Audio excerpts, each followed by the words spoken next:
In section 3.3, we saw that we could look at a model and identify if it was linear or not by checking its slope, right? If it had constant slope or constant rate of change, then we knew it was linear, a linear model. But in section 3.4, we're going to actually look at linear regression and finding the line of best fit. So how do we work with a set of data that is almost linear? So it follows a linear pattern, but it doesn't have the exact same rate of change between each of its two data points. So what we can do is we can use linear regression to find a line of best fit that will approximate the model for us. So while it won't run through every single data point, it will at least follow the trend and allow us to predict values of points that aren't in our data set. So one of the things that we'll do, the line of best fit, is determined by minimizing the sum of the squared errors and the average error. So to understand what that means, we need to know what error is. So every one of these models, if it doesn't actually physically run, the line does not run through every data point, then that means the points are not on the line. So that's going to create an error. And we measure the error at any particular data point by calculating its actual value minus your predicted value. The actual value is the y value, is the data point itself. And the predicted value is the value that comes off the line or the model. Data points that lie above the line will produce positive errors, and we would say the model underpredicts. Data points that fall below the line will produce negative errors, and we say the model overpredicts. And the average error is found by taking the sum of the squared errors and dividing by n, where n is the total number of data points in the set, and then we take the square root. So because this is squared, right, when we calculate it, the square root gives us just the average area. So there's actually a visual representation that sort of explains all of that very wordy stuff. And we can see it by doing a little bit of labeling on this diagram in front of us. So the y values, or the actual values, right, are represented by these data points. So this is the actual value measured for a particular x in the data set. And you can see these dots, these 5 dots, right, form sort of a linear pattern. We can see that it's sort of following the trend of a line, but they don't actually land on a single straight line that we could connect with a ruler. So the line of best fit kind of runs through these points, and this line is the graph of the model. The predicted value that corresponds with this actual value is on the line itself. So this is the predicted value. So if I calculate the error, which is going to be the actual value minus this predicted value, well, the y value is higher than the y value for the model. So this is going to give me a positive error. So points that lie above the model, their errors are going to have a positive sign associated with them. And we say the model underpredicts because the model gave us a lower y value than the actual value. Also, you can think of it as the model's literally lying below the point, right? So it's underpredicting the true value. However, for points that lie below the line, the y value from the line is higher than the actual y value. So this is going to produce a negative value because we always do actual minus predicted. So these are going to have negative error rates, and we can see that the model is overestimating. So all the points up here, the model is underpredicting. And for the actual data points down here, the model is over predicting. So once again, the model is above the points, right? It's giving you too big of a y value. And the error terms, right? The error is simply the distance between the point and the line itself. It's that vertical distance. So what we mean by the line of best fit is we want to find a line that runs through our data set that makes these, when we sum them all up and square them, makes them the smallest possible error that we can find. And linear regression does that for us.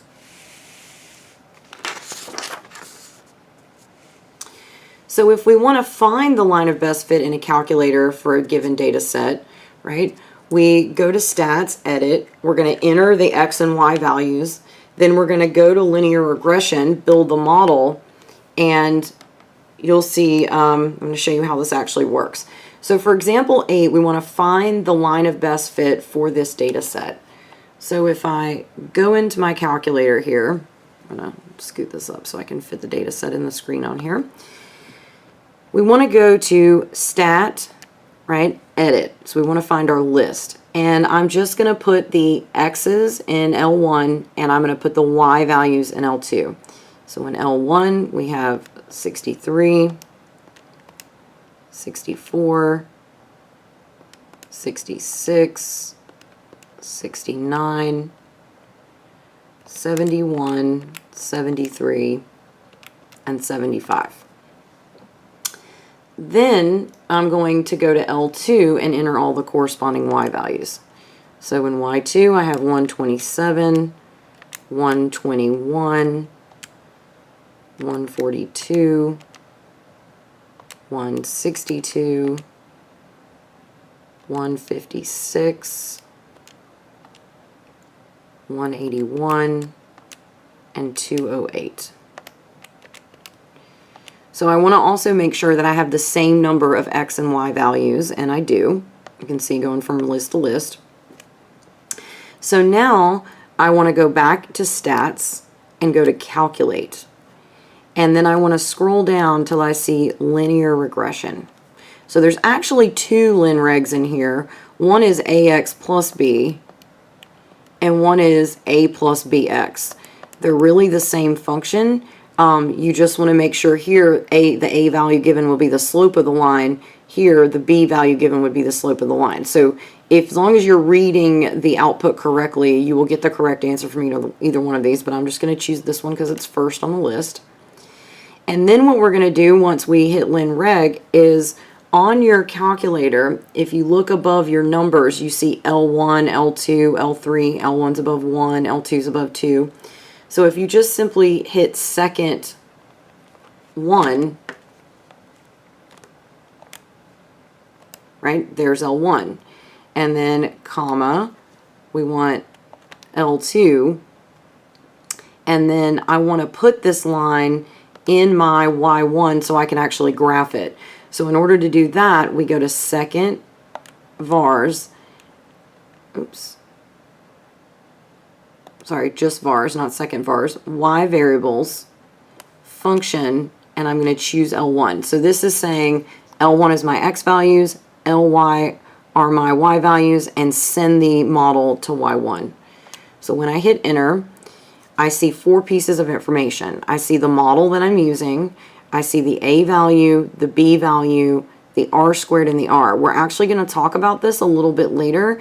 If you are not seeing this at this point, you don't need to. I can show you how to turn it on when we get to that section. But this is my model. So the slope of my line is about 6.41, and the y-intercept of the line is negative 283.98. So I'm just going to round these to two decimal places. But you will always be instructed on your exam questions on how many decimal points to round to. So our model is 6.41x minus 283.98. So now I want to find the SSE, or the sum of the squared errors. So if we go back to our calculator, if we go to Stat and Edit, well, I want to work with the same data set, but if I had a different data set, I would replace these with my new data set. But I just want to calculate the SSE for what we just had.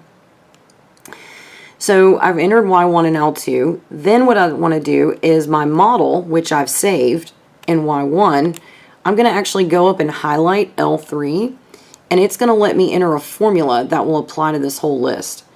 And what I want to do is I want to do Y1 of L1. So I want to take the X values and plug them into the model and get the predicted values.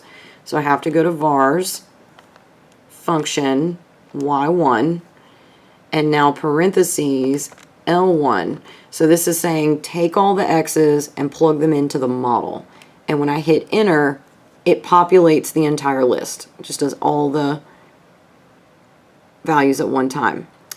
Then I'm going to go to L4, highlight the list because I want to do another formula. And now I want to get the error terms. And so I'm going to say, well, the actual values, which were in Y2, minus my predicted values, which were in L3. So I just hit second 2 and second 3 to find L2 and L3. So now I have all the errors, and I can see these positive or negatively. Then I'm going to go to L5, and I'm going to say, well, let's take all the errors in L4 and square them. So I get the sum of the squared errors, or just the squared errors. So now it's squared every one of these numbers. All right. And the reason we use the squared errors and not the errors themselves is it's very difficult to average positive and negative numbers, because a lot of the positive things will cancel the negative things out and you're not getting a true picture of the distance away, right? Because remember, error in this situation is an actual distance. So by squaring, it preserves the order, because a number squared, right, is in the same order as it is when you take the square root. And then we can average them and get a much better representation of the true distance.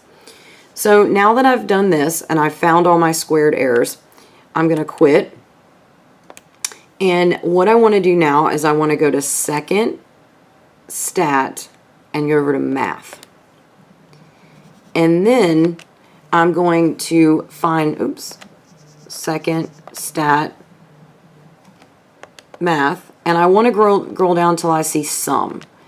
And now what I want to do is sum my list L5, because those were all my squared errors. So there is my SSE. So once again, I'm going to round this to 2 decimal places. So 464.27. So the average error, we said, well, that is computed by taking the sum of the squared errors, dividing it by the number of data points, and then taking the square root. So for us, our SSE was 464.27. There were 7 points in our data set, and so if I round the result, I get 8.14. So just to show you right here in the calculator, we take the square root, 464.27 divided by 7, and I rounded this to 2 decimal places, and that's where I got my 8.14.